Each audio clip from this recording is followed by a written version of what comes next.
Welcome to Ecstatically Ever After, a podcast where we dive deep into the sacred art of traditional courtship and show you how to attract an everlasting love affair with your king, with Claudia Phillips and her beloved husband, Jonathan Phillips. Ladies, the fairy tale isn't just a fantasy, it is your divine birthright. Okay, everyone, welcome back to the Ecstatically Ever After podcast. I am so excited to be here with my beautiful friend and colleague and sister, Ginger Kern. Ginger, I'm so excited to have you on here, honestly, because I feel like we've been in this kind of, we've definitely followed each other for a while, and we've had this sort of online, like I've definitely had an online crush on your work for a while. And I feel like we share so many of the same values, it seems like, around union and around, feminine devotion and around relationships. And so I wanted to have you on here and just talk about this theme that I feel like has come up for both of us. It's definitely come up over and over and over again for the women in my work. And it sounds like in the women that you encounter in your work as well, this theme of sober love. And so I'm really excited to dive into this conversation with Ginger. Before we do that, I'd just like to introduce Ginger. I'm just going to share her bio here. So Ginger Kern is a writer, mentor, and guide to women on the path of the devotional feminine. She is the root of Mythic Feminine, an ecosystem supporting women in soul nourishment and union with men. Ooh, I love that. Her work supports women in restoring sovereignty, soulfulness, and full-range embodiment of truth in service to life. Ooh, so good. It's amazing. Thank you. Thank you, Claudia. Yeah, you're so welcome. Do you want to just introduce yourself, Ginger, and share anything maybe that's not contained in that bio, or anything you feel called to share about yourself or about your work, and maybe a little bit about like how you came to doing this work in service to truth and union and devotion. Thank you. Absolutely. I'm so happy to be here, and very much likewise in terms of crushes on each other's work.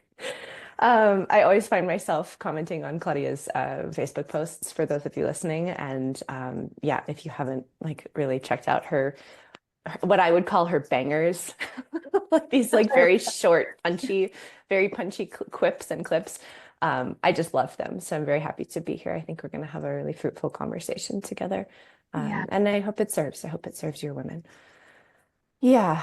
So apropos serving, why am I so gung-ho about union?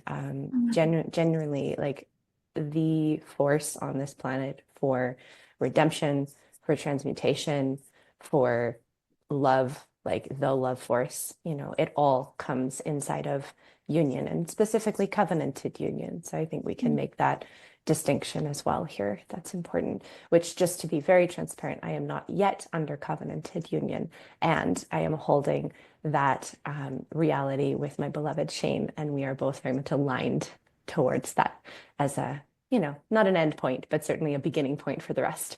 So yeah, just in full transparency, because I know that's important as well.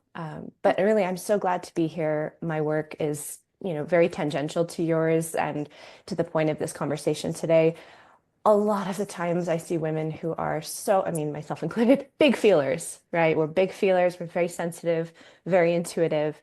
We have, massive visions, what we feel on our heart of hearts and in our womb of wombs. And then there's this whole question of how do we surrender to that vision coming into reality? And, hitting sort of like the cold, sober, concrete ground of existence and landing in the three-dimensional. So that is what I'm very excited. Yes, I love that. I love that. Yeah. Let's talk about it. Yes. Oh, yeah. So good. Sorry, I didn't mean to cut you off. Anything else? Not at all. No, let's go. Okay. I'm ready. Yeah, so I love just that contrast that you just that picture of contrast that you just really pinpointed there so beautifully. Like us, women who are such big feelers, maybe we are, we've got huge hearts, we're deeply devotional lover women, right? And it's like we have such immense capacity to feel and to feel love and to want to like pour that love out onto someone. And many of us, I know myself included, would like definitely had big dreams of love, like when I was a little girl and I wanted the fairy tale and all the things, and it's like all I ever really wanted. And then being hit with this like cold, hard reality of what it actually is to go through the initiation of union and how many times we sometimes have to like fall on our face or like over and over and over again to get to that point of the kinds of union, the kind of union that you and I are both speaking of. So I'm wondering if you could share a little bit more about that contrast, those two polarities like playing out together, like the big dream and the big desire and the big feelings and the big love versus like the the ground beneath our feet, or even like the cold you could call it the cold reality, or even just like the reality of men and love and being in like an actual physical third dimensional relationship with a Yeah. third dimensional human masculine man.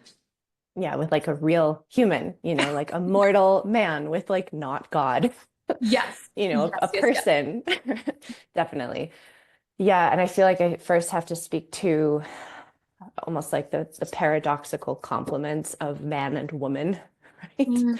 Because of Yes. course, as woman, what do we have that differentiates us? Well, there are many things, but one of the things is we have this womb, we have this physical uterus, right?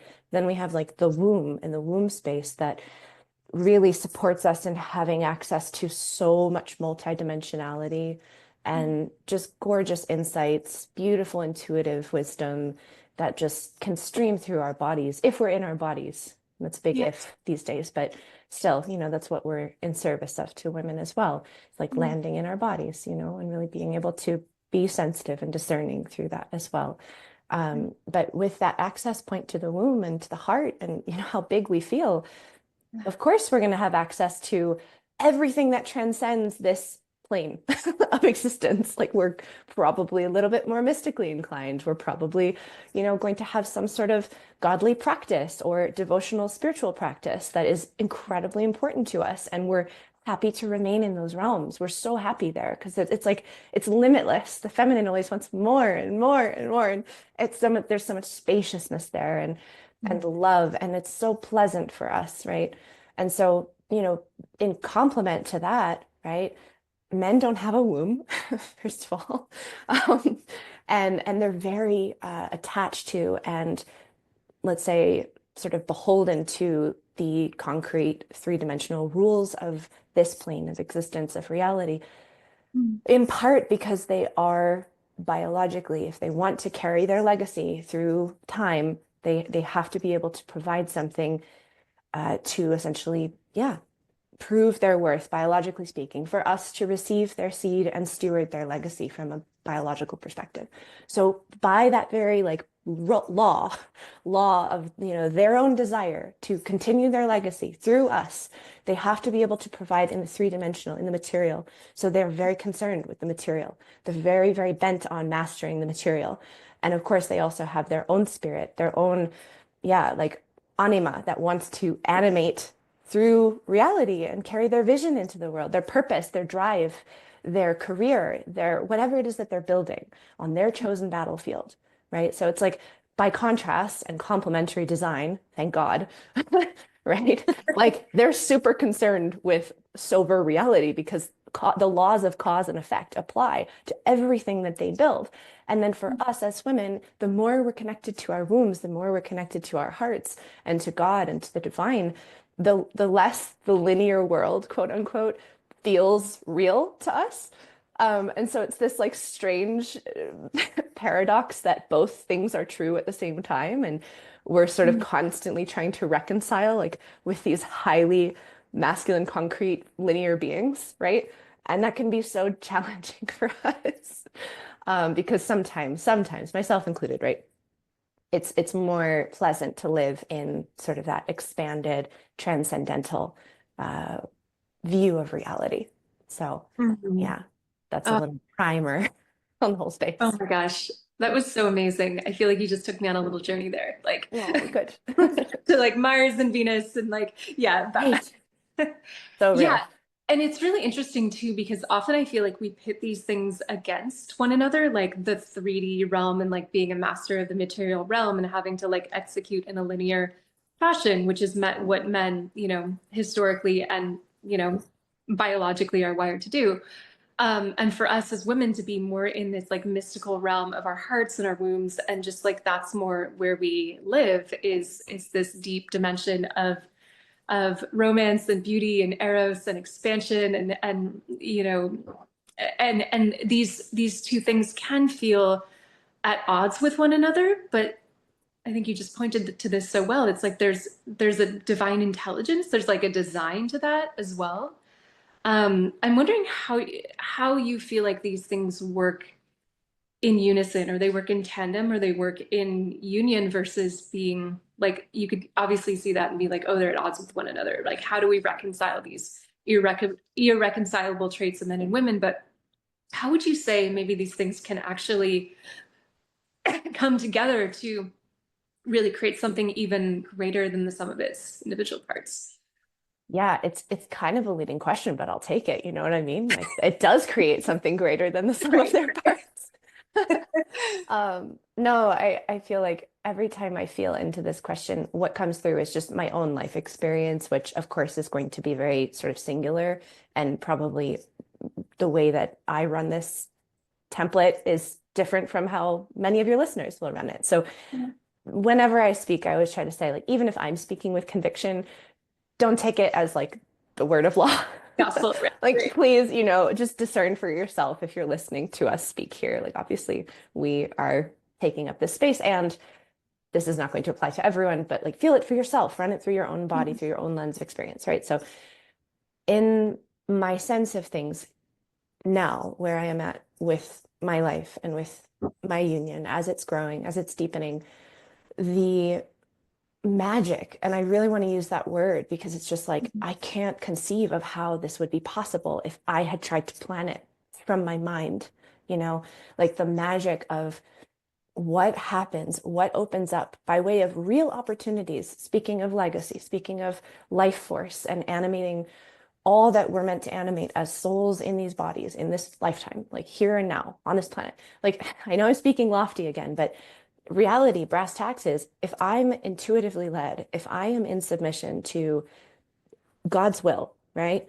Mhm. And if I can humble myself to Mhm. receiving nudges from God, right? And be willing to open my mouth and share those nudges from my heart of hearts, Mhm. not from my ego, not from my mind, not from my agenda or personal will, but those nudges, if I share them with my beloved, even as it pertains to things such as his career or what he's building in the world or things that would be maybe traditionally called like masculine domains, I still will Mhm. get like sensory perceptions around those things, like nudges, right? And if I can Yeah. deliver those nudges to him and then hands off the wheel, right? Because Mhm. it's not agenda based. It's just like, hey, I have this feeling, I have this sense of things. Then Mhm. he has this whole world of data, we could call it other data, to calibrate his life through if he chooses. And I have seen it, I mean, very tangibly amplify his income, right? Which of course Mhm. comes back to me in terms of Mhm. the way that he's able to erect his dome of provision over both of us, right? Mhm. And beyond, like so Mhm. gorgeous, you know? Yeah.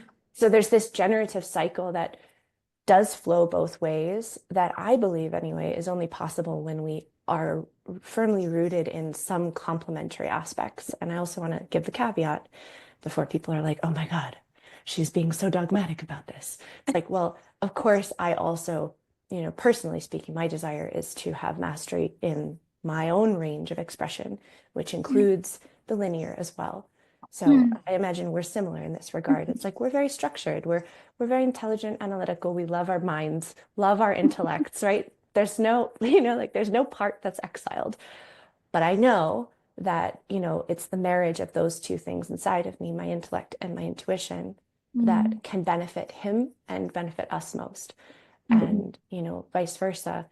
I know often he'll lead with his intellect, but when it comes to those really pivotal life choices, he too has access to intuition and again, that humility of knowing that it's not his ego that Mm. makes the choice, right? Mhm. So yeah, it's a little bit of a marriage of both inwardly and then across the pair, so to Mhm. speak. Yeah. Mhm. Wow, I love that so much. Would you say that's kind of like an oracle type role that you're embodying with your beloved, like there, or like an oracle muse, like you're sort of whispering things to his ear, I do whisper. You're absolutely right. Sometimes I do more than whisper, let me tell you. There's the whole range of like sometimes I roar, but it's from a place of love. Um, right. yeah, these words are they're beautiful archetypes, and I'm such an archetypes woman, so yeah, oracle or muse or consort is another one that I have Mhm. sat with deeply, not in the Eastern Tantrika sense of that word, but in the like Western European sense of that word, like Mhm. consort and queen, right? Yeah, Um, beautiful. yeah, so definitely, definitely, Mhm. yeah. I love that aspect that you're bringing just to like the forefront of this conversation right now, because I feel like a lot of the time there's this sort of belief in the polarity space or in the relationship space that like a woman is just supposed to sort of submit, and she's not supposed to speak up, and she's not supposed to like say what she sees, and she's just supposed to be like quiet and demure and submissive. And maybe there's an element of that right there, but it goes deeper. And I love even just bringing in the queen and the king, just relational archetype dance, right? Because it's like the queen is the consort of the king, right? Like she is his secret weapon. She's like surveying the land and seeing what's going on, and she's feeling things in herself, and she has the access of insight, right? Like I think men are more visionary, they see more out there. And then we as women, we can see things, we can feel things. We're deeply connected to like things that, that deep intuitive, sixth sense that's beyond the linear dimension that he's operating in. And so being able to like share things and speak things of what you see or your insight, in service to him and in service to your union and in service to whatever else, God and the kingdom that you're building, it's like that co-creational dance is it's so rich and it's so beautiful and it's so fruitful, as you said. Um, and I just love that you brought that up, because I feel like sometimes there's this myth in the polarity community where it's like, oh, women are just supposed to be submissive and silent and just, and not like share anything. And it sounds like No, you haven't, that's not your, that's a that's not no. your lived reality. That's not your experience. And it's certainly not mine as well. But, and No, like kind of knowing when to speak and when not to, like, I do feel like there is a time to sort of put the duct tape on and just like let him do absolutely. his thing. Oh yeah. And have that discernment and wisdom to know when to say something, when not to. Yeah. I mean, to your point, silence is equally as powerful as speaking Mm, when it is wielded intentionally. But silence, as in, I'm a doormat, I don't have a voice, my voice is disowned, I am tyrannized by the man in my life, that is a very different quality of silence.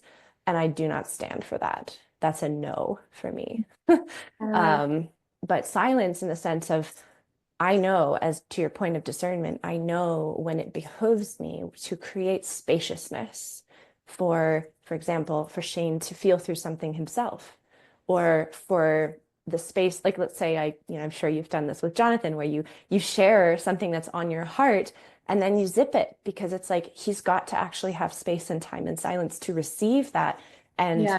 and like feel and know what it means to him and what he's going to do about it. And that takes men time, right? Versus us jumping in with the solutions and like, this is what I need and this is how you should fix it and da da da da da, right? So silence is Yes. absolutely powerful, but it's Oh, got to so come, yeah, from that place. and just it's a tricky line too, between like the muse and the mother. I feel like it's an easy thing to fall into, from Sure, this sure. muse, and I have these great intentions and I want to inspire him and I want to, share my insights, and then sometimes we can get overzealous, like I know that I can, and Absolutely. we can get a little bit onto his side of the paper, and it's like, and then we move out of that pure feminine influence, which is the muse, right? It's like there's that lack of attachment, there's this surrender, like I trust you with the information I'm sharing with you, right? Yes. Um, versus like moving more into the mother dynamic. And this is how you should do it. And this is how it's got to look. And this is what, ABC. It's exhausting. It's exhausting, uh, yeah. And yet it's like it's a real temptation and it's a yeah, real of course. line. And we have to, I feel like as we as women maybe have to like understand what that line is. Um, and So can we talk about sovereignty yeah, I'd then? love to. I'd love to.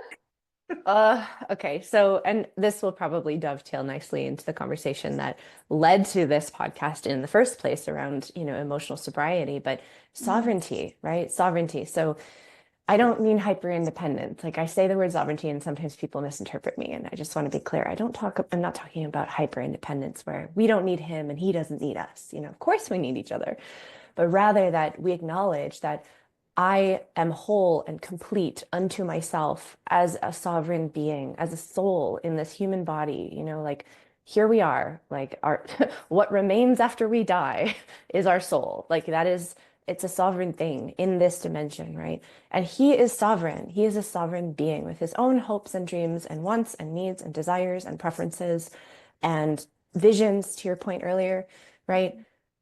So knowing that I have no power over him, and actually in the baseline, right? Of course, we can opt into this, but he has no power over me in this authoritarian sense, right? That can be so easily or sneakily, brought into these polarity conversations. Rather that it's like if we acknowledge the baseline that we're each sovereign and we're opting into dependency on each other, we're opting into union with each other.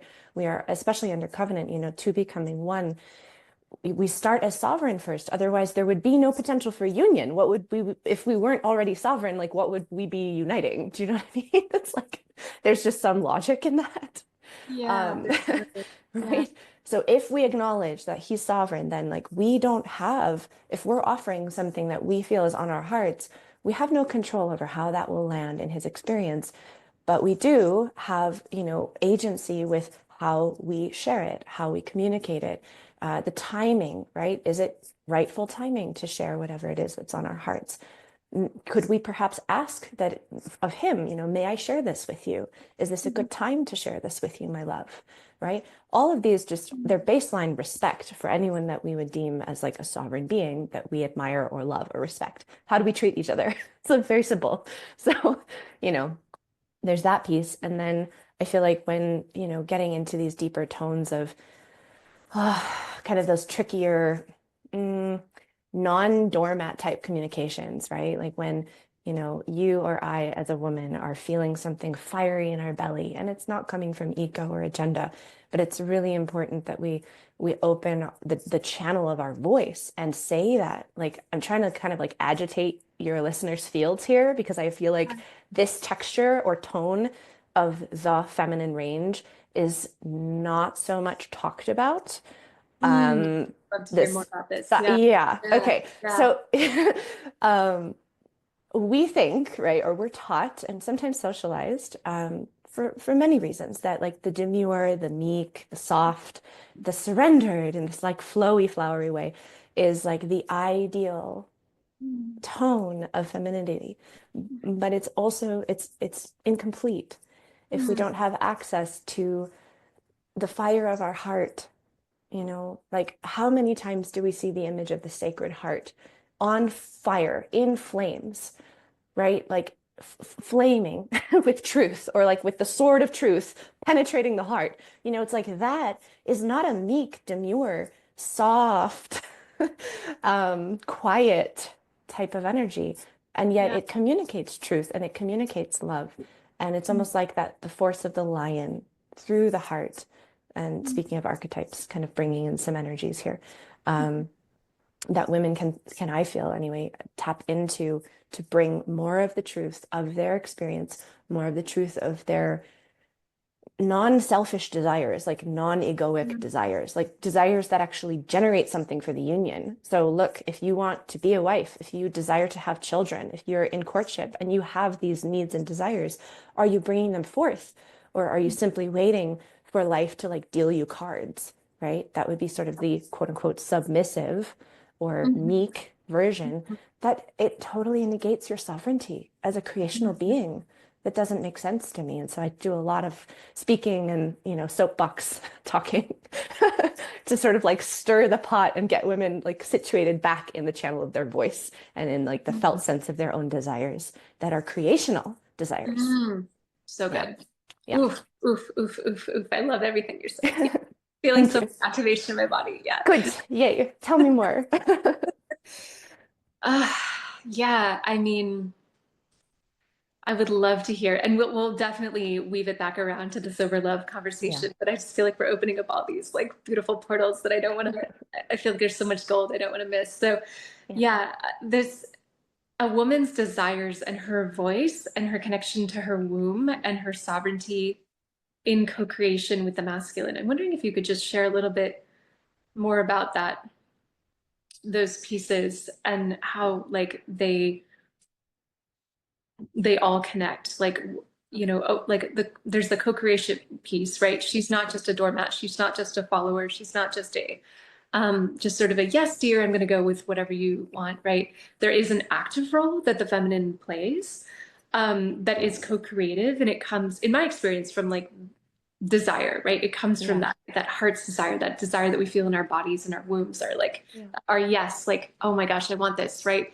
And then the masculine responds to that. Like, at least if he's a healthy masculine man, he's like, okay, like let's do this. Like Yeah. that triggers his desire to rise to the occasion and his instinct to provide and protect and to rise to the occasion and be our hero and take us beyond even where our own desire, like if we could, actualize that desire on our own, like then he Mm. comes in and he takes it, almost like he runs with Yes. it and takes it further. Yes. So I'm wondering if you could talk about this co-creative piece and maybe design, like how we co-create as women with the masculine and how we can take on more like and I don't mean this in like a boss babe and in feminine empowerment type of way, but like an empowered role in our co-creative relationship with the masculine versus this sort of like, oh, I don't really matter. I'm just a wife. I'm just a submissive wife. I don't Oof. sort of the background. And I'm kind of Yeah. lost in the shadows. Makes me emotional, honestly. Just sitting here for a moment and feeling what wants to come through here. So it's such a theme for our time. Okay. Whew, feeling. Thank you for, yeah, thank you for I bringing know this I'm feeling through. some tears come. Yeah, Oh, yeah. it can feel very heavy, but here's the thing, like, what are we here for? Are we here in service of life? Mm, If the answer to that question is yes, then we've got to trust that the desires that come to us, right? Because true desire actually is not like, it's not just coming from our minds or our concept of what we should have or should want for our lives. True desire chooses us. We don't yeah, have a choice in it, right? We receive it. yeah, That's the ultimate submission, right? What are we submissive to? It's like we're submissive to that pulse of life that wants to animate through us. So if we're actually submissive to like the highest law, which is, of course, in service of creation, it's, of course, in service of life and love and truth, then we've got to back our own desires because guess what? They're not actually ours in the small self sense of that word. They're desires that are on our hearts for a reason, right? And so if we back that, if we trust and have faith, right? These words are very, very powerful for a reason. That there's something that's willed through us that like not to pretend that we can always know God's will, obviously, but that there's something that's burning, that's on our hearts or on our wombs, sometimes for decades, that, why not trust that? Why not back that and see where it goes, especially if it's a desire that you have an inkling that it could be in service of life force, right? More vitality for you, for your beloved, for your husband, for your children, right? If we can't trust that, then what are we here for? So mm, it's so different from having this word desire mean something like lust or whim or a fancy or something that like we have a craving towards. I'm not talking about any of those things. Like the desire that you and I are speaking about is something that chooses us and it really is creational. it's generative, it's uplifting, it brings more life. So I feel it is important to distinguish that. And then from that place, to your point, desire is creational fuel for men. Our female desire, oh, I got chills all over my arms. That's so good. So good. Speaking of life force, our desire, when we share it, when we speak it into the fertile creational field of our unions, that's fuel for our men. They want to know us. They want to feel us. They also want to feel connected to the source of life itself on this planet anyway, right? Like we birth it all. We birth it all. So if we can open our mouths and through our bodies and through our like literal physicality, and I work a lot with embodiment. I'm a dancer. I love the literal physical sensation of like leading and following in partner dance, but also in union, right? There's this opening and unfurling of our bodies as we express that's moment to moment. It has nothing to do with what our minds think that expression should look like, but it's deeply devoted to truth. And it's deeply devoted and in service of something that is creational between the two of you, in your union, in your marriage. So when a man hears us speak from that place, it lands in his body. Like we have to trust that. That's the other part. If it's true, it will land in some part of him. Now, again, back to the whole timing question. It might not be that he immediately acts on it, or, you and I both know this one very well. It might not be that he acts on it in exactly the way that we think he should or that we prefer. But if it's coming from that deeper place of truth, we can rest assured, right? Again, faith and trust in all that is like of the highest, that it will land in him and it will ignite something in him. And again, hands off the wheel. We have no control after this point. But to your point, like if we're especially in deep with one man, and if we're either under covenant with him and he has devoted his life to us, or if he is on that path with us and has stated so, and is taking the actions towards that reality, then that fuel is something that he will take and he will build with. He will build kingdoms and worlds for us and with the fuel of our desire. It's not something, Oh my gosh, like, that quote. So good. take it, run with it. Like, please repeat it. This is not mine. This is what I'm trying to say. Like, I'm not like, this is not coming from my thoughts here. Okay. Wow. He will build with that fuel. And that kingdom that he builds then will be foundationed upon something that is generative and that is full of life force and that will beget goodness in the world because it comes from that still point of having received the desire from the beyond. So I'm done. I rest my case. Oh my God. Love everything you said. It's just like the mechanics of that. It's so the design of that is it's so beautiful how like the feminine receives the desire from God. And it's true. It's like the scripture says, God gives us the desires of our heart. It's like they come from God. It's like, especially if you have this deep longing that's been put inside of you for like burning within you for years or decades on end. And it's just like something that you cannot, you can feel it at deep soul, heart, body level that this is meant for you, that you can't argue with that, as you were saying.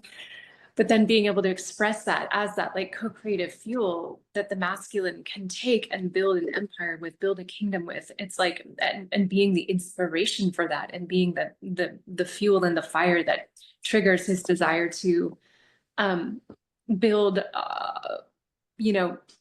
for us and with us and for something even greater. It's just so beautiful. I mean, it's like I'm in such awe of God and the intelligent design of marriage and union and how it like all the pieces come together of the dance of the masculine and feminine. It's so I feel like almost at first glance it can look a little bit sometimes like, oh, here, here's just men are from Mars, women are from Venus. And it's like there's, these irreconcilable differences. But then when you really understand the co-creative nature of it and the complementarianism and the synergy and these dynamics, how they play together, it's so beautiful and it's so majestic. It's so it's majestic. It's glorious. It's full of glory. Like that's it. It's so exalted. Yeah. Oh my gosh. Wow. Thank you so much. Makes me want to just have to. Yeah, I'm feeling too. I feel like there is one thing that I do want to say if you're open to it. Please. because all of that was very pleasant, I'm sure, for people to experience. But then when reality, speaking of reality, Yeah, let's get back reality, to the the um, topic of joy. Yeah.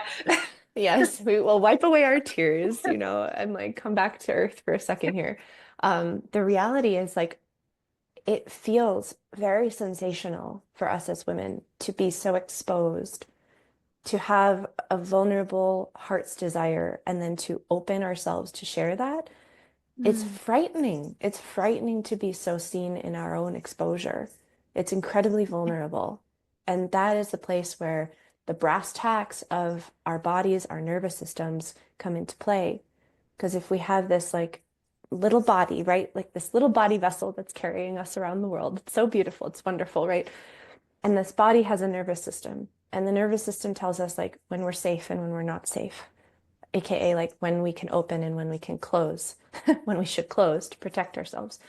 Then like that's something that on a 3D level we do actually have to work with if we're wanting to bring forth these deeper, pure desires, which can be very scary. So yeah. again, just like a note on the like meet our bodies where they're at, like take your time. I will sometimes even go play by play, like, I'm so not a sports person because it's going to sound ridiculous when I say this, but you know how on, Yeah. whatever, like football game, right? The announcers are like sharing play by play, especially if it's on the radio, exactly what's happening play by play. Um, I do that sometimes with my body. If it's like uncomfortable for me to say something that's very true, I will literally just give Shane insight into what's exactly happening moment to moment. Like, I can't breathe right now. I need 10 seconds just to like simmer and be with myself. I need to close my eyes and just like take a moment. I feel my chest is like burning right now. I need to like move my body before we continue this conversation. There's something that's like deeply heavy in my belly. I don't know what it is. I want to share it with you, but I don't have words yet. Can you sit with me? Like it's very, very tactile. And that's the Mm, level of reality that I feel because women have been so conditioned to be popped out of their bodies, it yes. can be very difficult to access the truth, the moment to moment truth of what's actually happening. And therefore, like hard to meet the system where it's really at. And then Yeah. that can sometimes block the reality of the truth that or the desire that's wanting to Mhm. come through.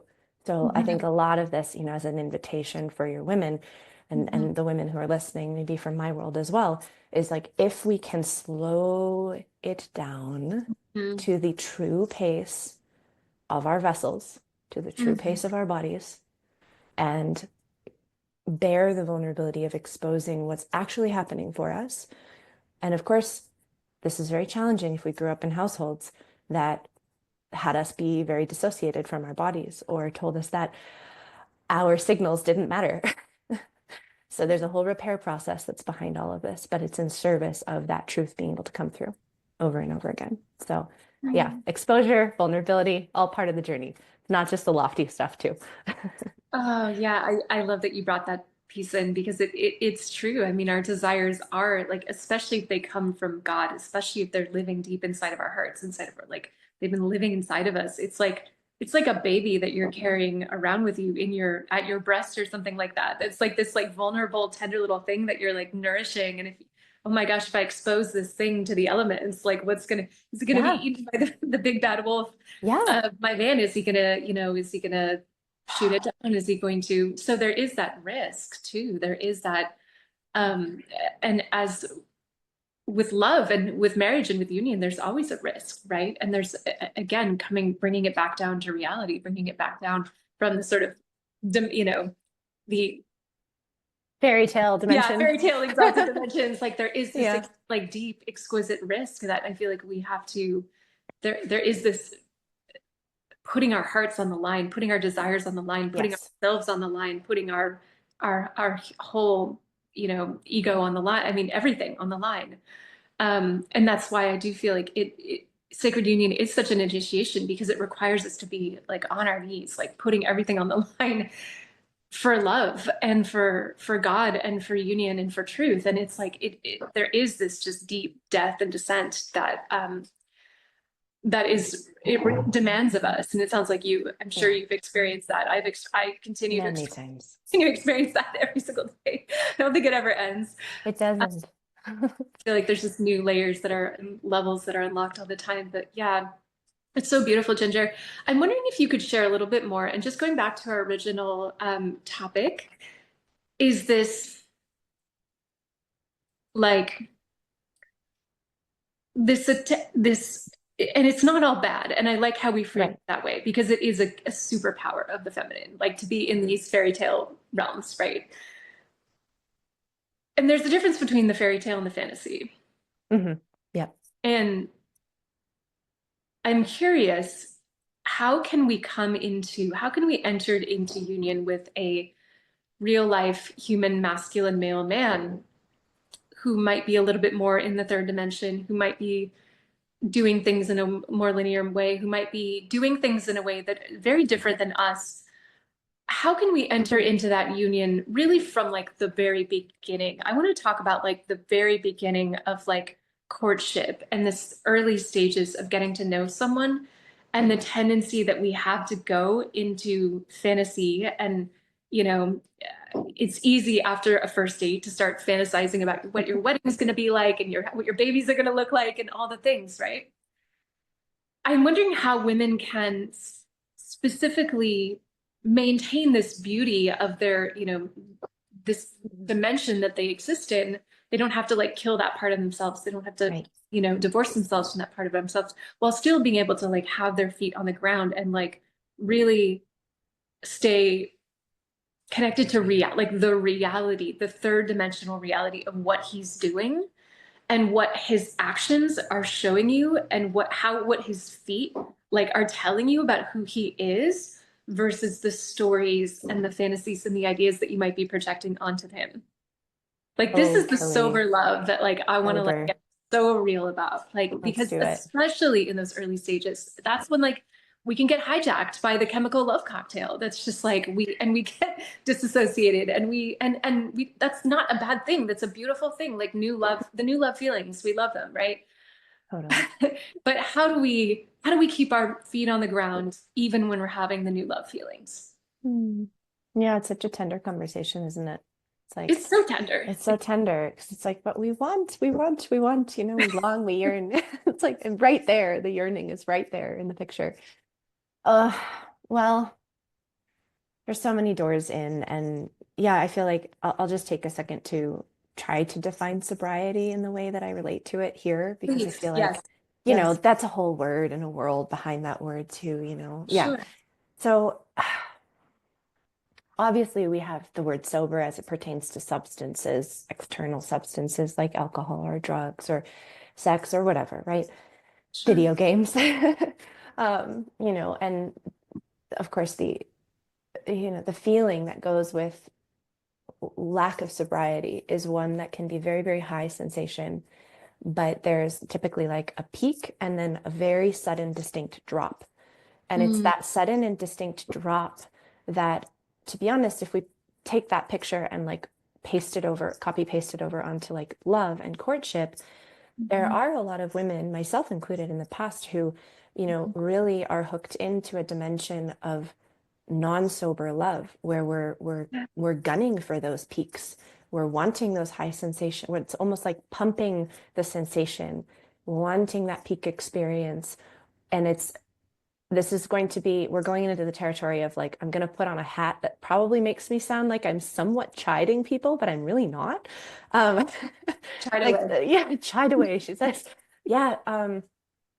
So like if we're coming from the fullness of our woman, like the fullness of our woman, what does she want? What is her yearning? It is probably not for a high and then a crash, a peak and then a valley, and volatile love. That's probably not what the fullness of our woman wants, right? That might be what our maiden, who is engaged in like shadow projections of father wounding, would like to experience over and over again because it feels familiar like home. Might be other parts of us that want to feel high sensations because it's addictive, right? And that's a powerful word, but we have to say it as well. But if we're coming from the fullness of our woman and we're really actually in submission to like the deepest desire that's on our hearts, pretty much guaranteed, the end output desire is not going to be something that like trashes our nervous system over and over again. Because why? It's not in service of life force. That's incredibly draining to feminine vitality or just to vitality in general, right? So if we know that that can't be the truth of things, then we have to ask ourselves, okay, well, is it possible that, and I'm just riffing here, it's like one way to say it, is it possible that in this journey of courtship and love and coming into union, there could be an experience of wildly blissful sensation that is sustainable, that is Mm. founded on something, otherwise known as an everlasting honeymoon phase, right? Which, of course, then can sound like fantasy. It can sound like fairy tale romance, but both you and I know that that is the furthest thing from the truth. It's actually so, so, so attainable. It's so, so real, but it's not founded on peaks and valleys and volatility and addictive hooks and codependency and pumping and dumping sensation and all of this stuff that's like highly charged for the nervous system. It's founded on something else. So for women who are listening and they're like, well, great, love that, but you know, this is totally unfamiliar to me. I don't know what this means, like for myself in my life. Um, Again, I have to bring this question into of pacing, right? Pacing and slowness and nourishment, another big part. So sobriety and nourishment go hand in hand for us Oh, as women. If beautiful. we are starving of nourishment, we will take whatever we can get, Mm. especially from men, whether Mm. that be attention, whether that be gifts, whether that be acts of service, even if they're very few and far between, even if it's a long distance relationship that's only over text and a phone call or video sometimes, right? Oh. If we are starved of nourishment, then we will take what we can get because we're hungry. And it's Mm. painful to be hungry. That's like nature's axiom. It's like if we're hungry, we've got to eat, right? Mm. And that's like, oof, that cuts right to the gut of things, doesn't it? It's like so deep and so human.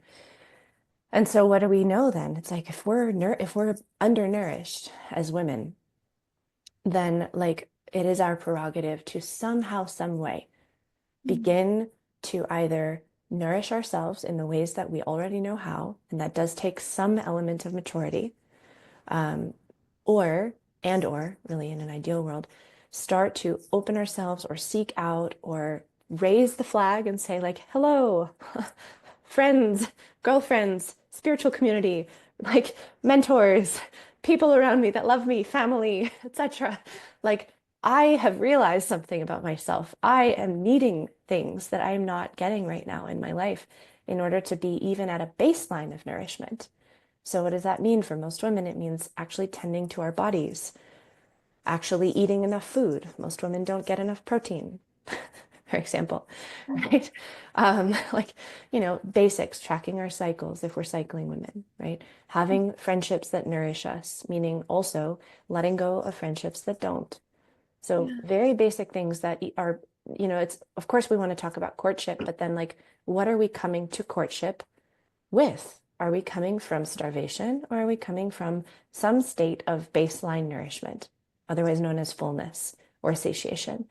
And I feel like if we can get to that baseline, even if it's a little bit wobbly and shaky at times, I totally get that. There's ebbs and flows, right? For myself included. Um, it gives us so much, just a better chance at, really staying true to our own values, not eating the big juicy steak that's right in front of us because we're starving, even if we're like, oh, wait, that steak's not perfectly cooked and it doesn't want marriage. That's right. Right? It's like, oh, that's a juicy steak, though. I think I'm going to eat it. And there's a time and a place for Mm. eating the juicy steak. I get that. Like, I'm not going to, I've absolutely been there. Um, but it's a real conversation. So sobriety, I feel, again, it's so deeply connected to really nourishing ourselves. And I love that question. Yeah. yeah, the last thing I will say is just, and I'll just drop this in here and we can kind of like riff on it.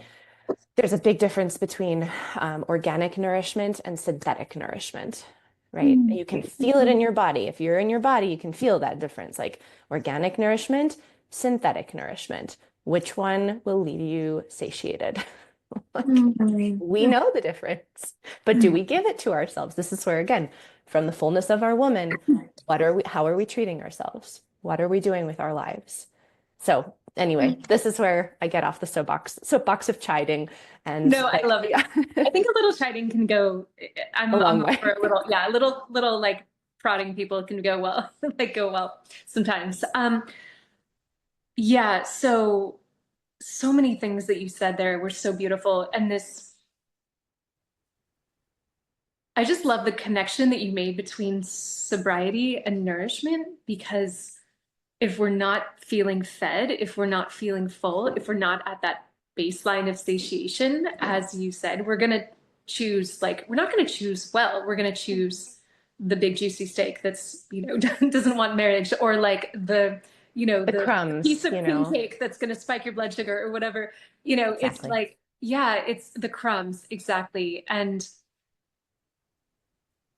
so well said. I'm curious, and this is a real question that I've grappled with for a long time, and I would just love to know what your insight is on this. Is like, do you feel like a woman, excuse me, No worries. wants to come out? Um, yeah, do you feel like a woman can discern a man alone feeling into the felt sense in her body, the sensations, the feelings? Like, is that enough? Because like when I met my man, Jonathan, like I did have this deep sense in my body that he was my person, right? But I had had that feeling about people before and they didn't end up being. And so what is your experience and what would you say around like trusting our feelings or trusting our sensations or trusting our intuition and instinct about someone, like our felt sense feelings in our body, even before we have like the information that we really do need. Because I do feel like there can be sort of a false version. There's like a true version of that, and there's a false version of that.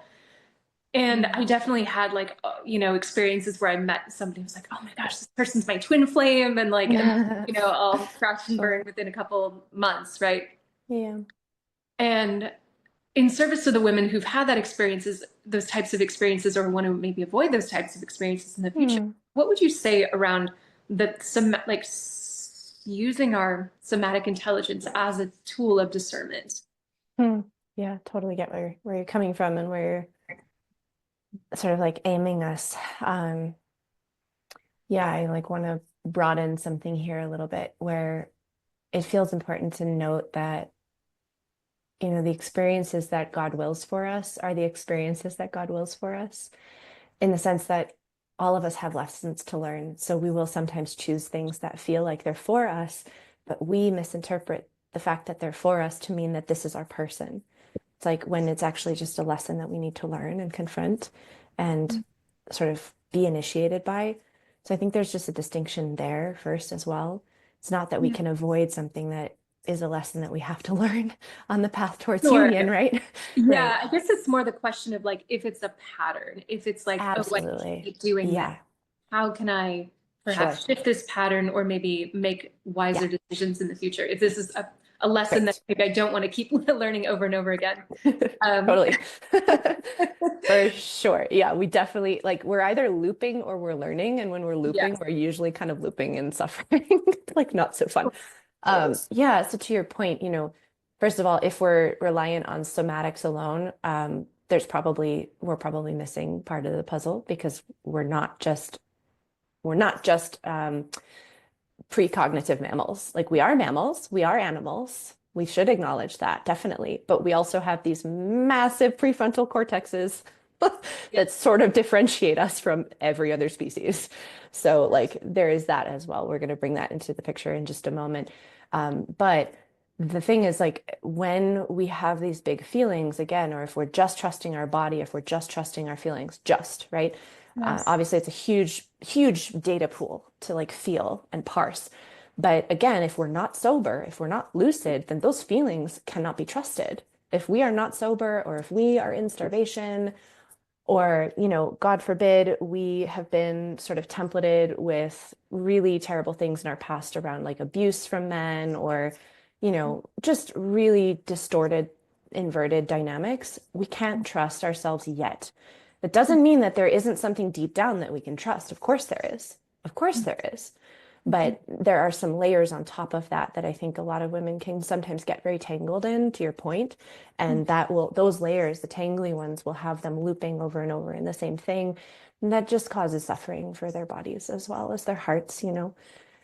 So that's why you and I are here, obviously, like we're hopefully able to serve women in parsing through some of those layers and really getting those complete and bringing them back into wholeness, retemplating, love back to the source of love, which is God, right? Like really pristine channel there for like templating of fatherly love, for example. Um, so with that said, back to the somatics as the only point of discernment, I feel that is incomplete without, the layers that make up the rest of the woman, right? Her values, right? Her dreams, her hopes for her life. And what are they? First of all, that means we have to be clear on that for ourselves. So maybe we don't know, like maybe we are quite young or we haven't had a lot of experience to show us by contrast what we do not desire or do desire. So then we have to either sit with ourselves internally, which is something that a lot of women have access to like go down and in and journal it out and parse through, like, again, what do we truly desire? And then we back our desires out in the world, right? Or some of us, like myself included, I'm much more of a trial and error type of woman. Like I need to bang my head against the wall 5, 6, 7 times. You too, probably. That's why we're like in this field as like teachers, quote unquote. Like, oh, well, that's not the way. Okay, cool. Maybe I should talk about that. Um, so, there's the value of experience that does come through, yeah, like having your somatic body feel the lack of a man's commitment or claim. And I think like that is a very teaching moment if we take it as such, if we're receptive to it as a recalibration, right? Versus just like a trauma bond that we need to repeat over and over, right? And we ground back into what we truly want, right? True desire, true desire, true desire. And show up to the next opportunity from that place of, again, like your sort of inner spine, if you will. Like the spine is a very powerful, erect and malleable force within us. It's both our skeletal system of support within, and it's also this beautiful metaphor for our backbone, right? Like, what do we care about? What are we standing for ourselves? What do we value? And can we show up to a new experience rested into our spine, rested into our womb? And then, yes, backing our true desires. And part of that, of course, this is where, again, the nervous system comes into play is if someone shows up, if a man shows up and he's saying, I want this, I don't want that, and it doesn't align with what we know our spine and our womb and our true desire to hold, then we get to be the messenger and decline his provision into our life, right? We get to simply say, thank you, and no thank you. And it's a high sensation experience for a lot of women who are not connected to the truth of their no. The truth of their no, no as a complete sentence or no thank you as an elegant way of just closing the possibility of energy going in that direction. So, but where does it come from? You can feel in my words, I know you can feel this, I hope the listeners can as well. It's not a forceful no. It's not a bracing no. It's not a pushing away and pushing against and protecting my heart no. It's a clean and neutral no. Like, no, thank you. I don't desire that. It's not actually my preference to, whatever, fill in the blank with a man that's, not committing or not claiming or, has different values in life. It's like, he has every right to live his life the way that he does. But to quote Gillian Pothier, whom you and I both know and love very well, but it doesn't feel good to me. He has every right, but it doesn't feel good to me. And that's good enough. You don't need another reason. It doesn't feel good to you. It doesn't align with your values. It's another way of saying it. So the way that we relate to our own no, and behind that is like, how are we honoring what is true? Right? Because a no, it's not like a shutting down Slamming energy. the door in your face. Yeah, Yeah. yeah. Right. Oh my gosh. It can be that, like if it needs to be, sometimes I get it. But, generally speaking, if we're just centered in our sovereignty and we're rested into our spine and we're like, yeah, this is what's for me and this is what I'm not available for. That no, the quality will be very clean and just it will land. It's very simple. We don't need to defend it. We don't need to like erect all sorts of barbed wire fences around ourselves. It's just no, no thanks. I'm opting out. That's it. I wish you well. Bless Mm. you and your life. That's it. So simple. I love that. So good. So much wisdom there for us to own our clean and the truth, like the truth of our clean no. I think it's Yeah. really, really beautiful. I just would like Thank to you. go deeper with that, if you don't mind. Yes, of course. Tell me everything. Yeah, I feel that some women, I have noticed there's a tendency to almost override that no, perhaps because we're not connected to our spine, or we're not in a state of sobriety, or we're not in a state of being connected to our true heart's desires, or we're not really Yeah. letting ourselves see a man clearly. Yeah.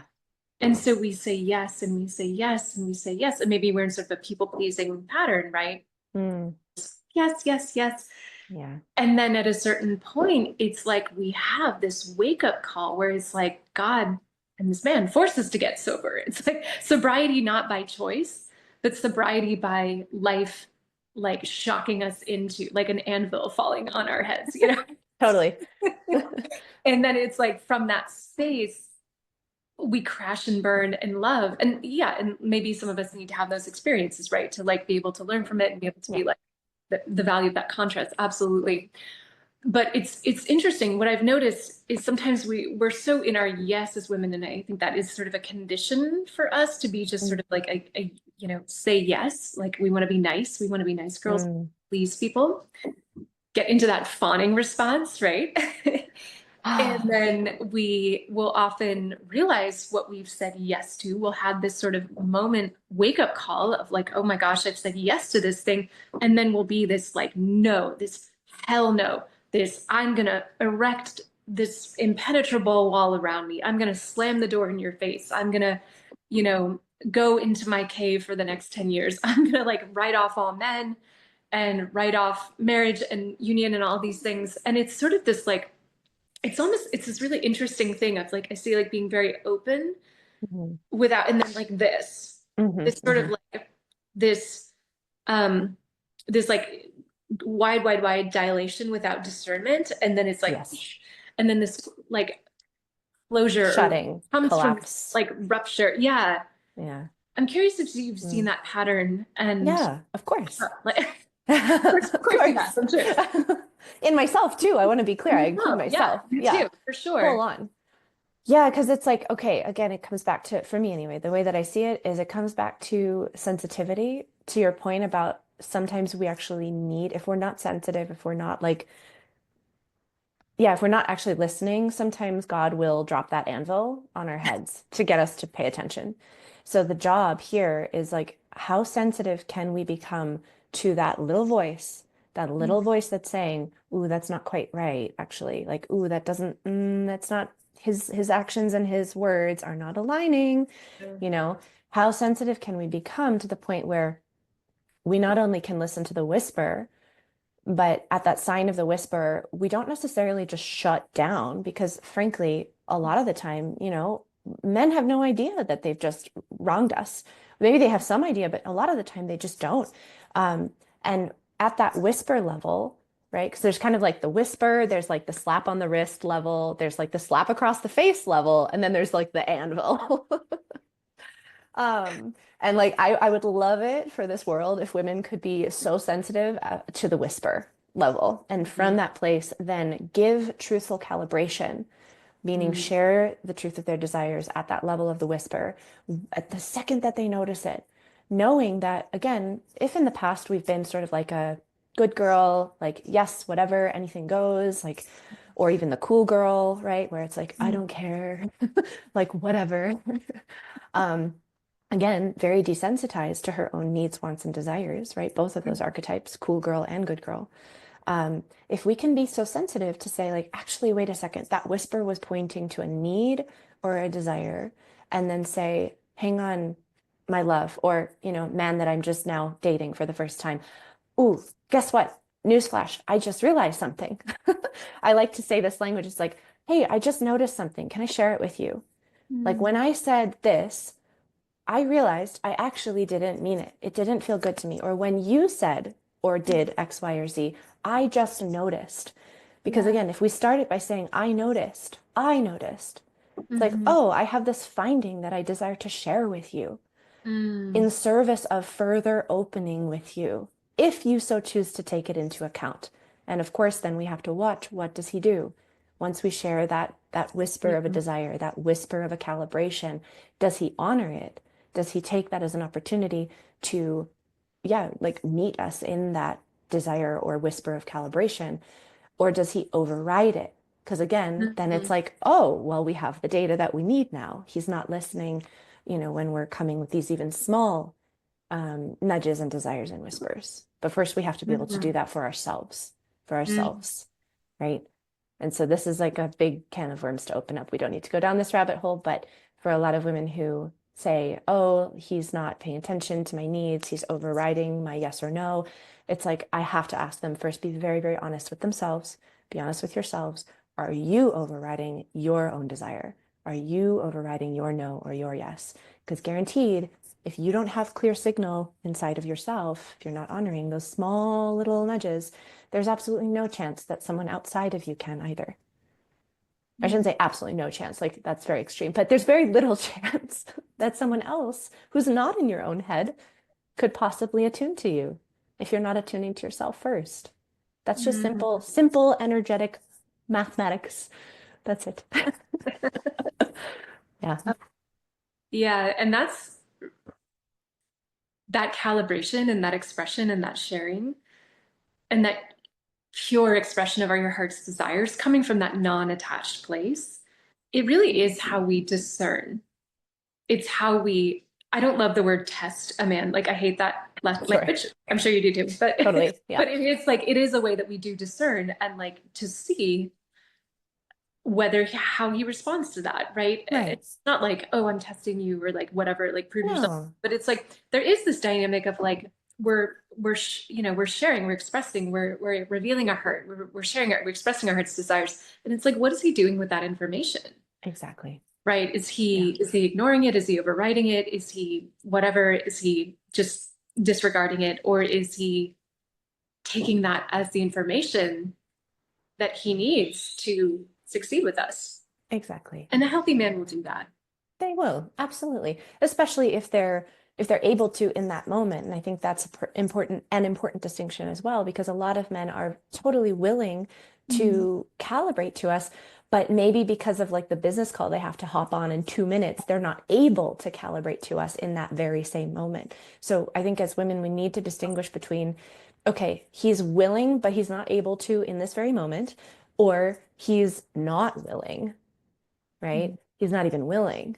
Because if he's willing, then great. Like let him prove himself an hour later or whatever it is. Yeah. Like, Yeah.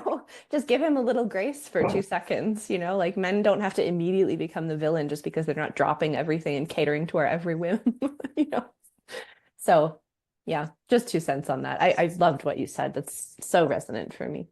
Oh, no, beautiful. I'm just going off what you said. Yeah. Really, really beautiful. Yeah, co-creation here, Ginger.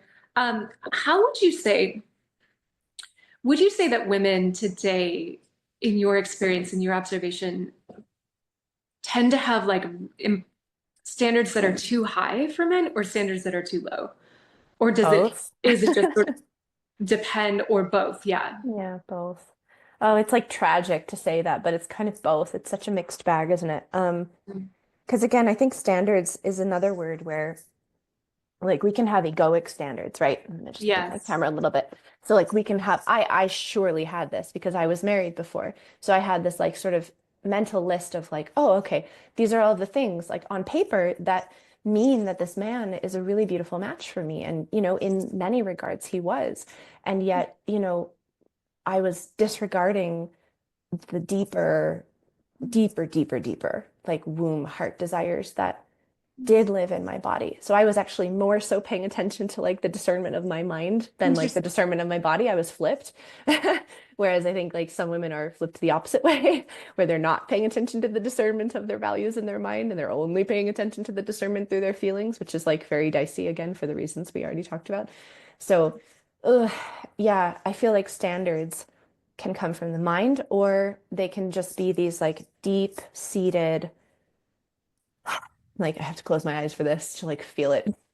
Yeah. Um, yeah, just like irrefutable requirements, like requirement in the lightest, most exalted sense of that word. Because for me, when I feel the word requirement, it's like there's something that is just a match for me that's incontrovertible again, and I can't argue with it. It just is what it is. And a man who doesn't embody that is just not a match for me. And it's not about like, oh, he's lesser than or he's bad and wrong for having a different life. But it's just, it's not even like about standards in that sort of normie way of talking about it. It's more about like, is he a suitable match?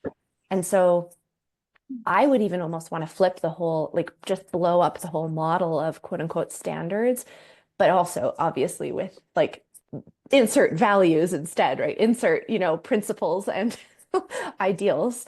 Um, but to your point, if we're just going to kind of talk about how most women feel it, like, yeah, a lot of women have extremely high standards, egoic standards for men. And, a mentor of mine she would call that lovingly, but also sort of snarkily, the golden pussy syndrome, where it's like, I have this exalted, like, I am the, goddess culture, right? Like, I am on this pedestal, and you lowly men can never touch me unless you meet this, and this requirement, And it's very like removed. It's not vulnerable So at walled. all. Yeah. What? Say that It's again. so walled. It's It's so just like, walled. yeah. Oh, like you can't even feel that woman anymore. It's like, why? There's no receptivity. Here's the thing, there's no energetic room for a man to even give into that space. There's no space there. And no good man will ever penetrate into a place that is closed, that's non-consensual. He would Mm. not go there, right? So then these women wonder, like, why is no man approaching me? Or like, why am I not getting anywhere in love? It's like, well, because there's no space. Mm. Very love, like there's no space. And he wants space to be able to give to you. Of course, you have your right. You can say yes or no, right? You don't have to accept everything he's giving, right? But yeah, standards versus like, no, these are just the requirements of like what's a match for me. They're just, it's a different tonality underneath. And yeah, I think if women are stuck in their minds, it can be easy to conflate the two. But I think that's part of, the work that you bring through so beautifully as well, is like we have to help women to ground into something that is deeper, more lasting, right? Like principles, whether they be principles from tradition, family, legacy, religion, whatever, or whether they be principles that are, just again, like very mm, more, I don't know, Aristotelian in value. So like goodness, beauty, truth, where it's non-religious, it's non-dogmatic, like we're just standing for that and it is what it is. Um, yeah, does that make sense? I know it's like a little Oh, bit heavy. 100%. No, I Okay. love that distinction because, yeah, in my body, when I feel into women talking about standards, he's got to meet these Oh, standards. These are my standards. It's just like, I just feel the walls. It's just like yeah. impenetrability, right? And when these in my experience, and again, if anyone's listening to that and being like, oh my gosh, that's me, like, this is not to judge you or like No, not at get it. all. And like, that probably comes from having experienced a lot of deep wounding and like Yeah. feeling maybe like you had to put some massively high walls up to protect yourself. So Yeah. totally get that. Um, and at the same time, it's really difficult to like for me to work with this type of pattern unless a Yes. woman has a deep desire to look at this avoidance tactic, right? Like unless she's like Yeah. willing to be like, yeah, actually I do have that, right? Because it's like Yeah. the impenetrability and the unwillingness to drop the wall. It's really I feel like it's really difficult to work with those Of course. avoidance patterns. It's actually a lot easier in my experience to work with like super anxiously attached women because we're just like Yes. have giant hearts and it's like Totally. Yeah. So tricky, isn't it? It's like, again, even as a facilitator or a mentor, we're also not going to quote unquote penetrate into a space that is closed because that's non-consensual. So if yeah. like an avoidant type woman is like not like really, truly, genuinely non-receptive, then I have no business working with her, like none. And I'm so Yes. ready. The moment that there's an opening and there's a willingness, of course, we're right there. Like, of course, we're Yes. right there. But yeah, I mean, it's again that law of sovereignty. It's like, okay, you acknowledge that you're willing or you're unwilling. And I'm not going to go there with you if you're unwilling. And that's okay. Maybe you're not ready. Your own path is your own path. All good. But just like come and find us when you're ready. You know what I mean? Totally, totally. So well said. Yeah. Just one more piece around the fantasy thing, if you Sure. don't mind, and then we Yeah, can close please. it up. The like the list and the, he's the high value man, he's got to have these qualities, the 6'5" finance guy, right? And all of these things. Like, I'm wondering if this is a little bit of the fantasy dimension too that women fall into, if like there's sort of this ideal in the mind. And Sure. we talked about the sort of the feeling dimension of the fantasy and getting hooked in at the emotional lack of sobriety level, right? But Yeah. at the level of like the mind and having this long list of things that I quote unquote need in a man, and Mhm. um, all of these things. I'm wondering if that is another manifestation of that fantasy program that we fall into, and like how that affects us in love. Yeah, I guess it's like if it's keeping us from connection Mm. with the moment. And I mean that in the sense of like, are we even open to life? Or is this list dominating us? Right? Mm. That's really the question, isn't it? It's like, cool, we're totally entitled to have a list, right? Like we have every right to have our wants and our preferences, not a problem. But are we also open to life at the same Mm. time and open to the mystery or open to the hand of grace, right? Like we can't categorize it. It's beyond our powers to know how it's going to act. So can we still humble ourselves to know that, yeah, sure, we have every right to want what we want. And, maybe there's something that does show up that is even better, right? Many times, Mm. even better, which I know you and I both know, than what we said that we wanted, what we thought we wanted in the past. So I just would say, if women are listening, they're like, yeah, but I want this thing and that thing. It's really important to me. It's like, great, perfect. Hold that, right? Hold it. If that's what you desire, hold your desire. All good. And just like be aware if you're allowing some list to totally close you off from life, because that's just Mhm. tyranny. I don't understand. Like that doesn't feel good, right? That doesn't feel good to be closed off to life. So I think there's this both and world where we can have our list and be open to life. That's what I'm wanting to like, create the space for. Yeah, Yeah. it's like holding the list loosely, like holding the list, Yes, holding it like without this like grip, and just being like, exactly. yeah, Exactly. Yeah. ah, Thank you beautiful. for asking. So good. I thank you so much. This conversation's been so, so rich, Ginger. Like I feel like Mm, so enriched by it. I feel like I've learned so much received so much from your transmission and your medicine. I just want to say thank you so, so much for taking the time and sharing with me and with us all of your incredible wisdom and your deep transmission around sacred union and like thank you. yeah, I'm so honored and I feel so in awe of you and what you have to offer. And Oh, I'm yeah, so it's touched. really I'm like so moved. Thank you. I also like just love having a space where we can go into the nuances like this. Like, how often does this happen, And this is really, I feel what's needed. It's so, yeah, to your point, it's enriching, it's nourishment. It's nourishment. Oh my God. Like, let's just nourishment. talk about nourishment. Yeah. So Yeah, thank you. I feel very grateful. Yeah. absolutely. And the thing that I feel like is so valuable about these conversations is the nuance, right? Like Yeah. because it can seem very overly simplistic sometimes, and it can feel very like, oh, this shouldn't be hard, this shouldn't be complicated. And in some ways it shouldn't, like I agree with you. Yeah. In an ideal world, it wouldn't be, but there are these layers and these nuances and the multidimensionality of it that it's so important to touch into, because it's like if you hit against that experience and you're like, you feel alone and you're like, wow, am I the only Yeah. person who's ever experienced this? No way. Like you are No so, way. so, so not alone. Like we are here with you, holding you in that initiation space. And 100%. yeah, Yeah. Really, thank you. So, so good.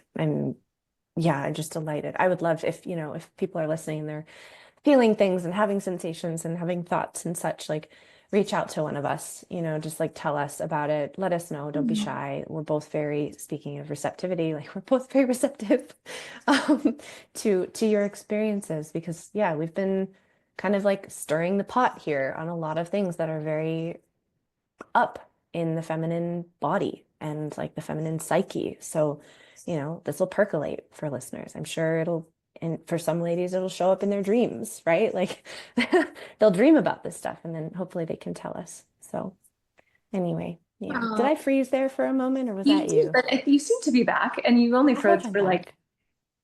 5 seconds or something like that. So, Okay. Well, then, it's all water under the bridge. I trust it.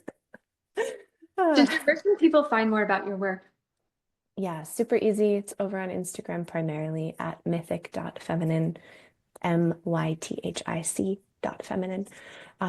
Yeah, it's really the best place. I have some sort of like free little like gateway offerings and such if people want to kind of feel into and just experience yeah, like how I guide women into the truth of their bodies in a way that is inclusive of their values and their intellect, to be honest. Mm. Um, So needed. yeah, Oh my so gosh, needed. deeply needed medicine. Integration. That's the thing, It's like serve life. That's it. Mm. So yeah, a lot more where that came from. I would love to like plug offerings, but again, just like go to my Instagram page and we can talk about it there. That's like way easier. Beautiful. Yeah, thank you, Claudia. Really, such a pleasure. Absolutely. Any final like words of wisdom or advice for women on the path of sacred union and so practicing sobriety and love? Mm. Mm. Yeah, there's just something around like the body coming through where if you're feeling stuck in your body, slow down and tend to that stuck place first rather than try to like barrel past it or force opening with yourself, you know? Like if there's something there, it's probably worth feeling. It's probably worth attuning to in yourself and finding out what's underneath. And then from that place, I imagine, at least this is how it's been for me, there will be some insight that you haven't seen before. If you're willing to be slow enough, and attuned enough for yourself. It's for no one else. It's just for you. It's a gift you give yourself. So yeah, and then trust, that your desires are serving life. And if you can speak them to your men, the men in your life, even including your father, or your brothers, or male colleagues, just really like to trust in the goodness of men. Um, Mm. it's a whole other topic that could be its own podcast, obviously, but just a little bit of trust, a little bit of faith. That's what I'm inviting for today. So Thanks. Thank you so much. you're welcome.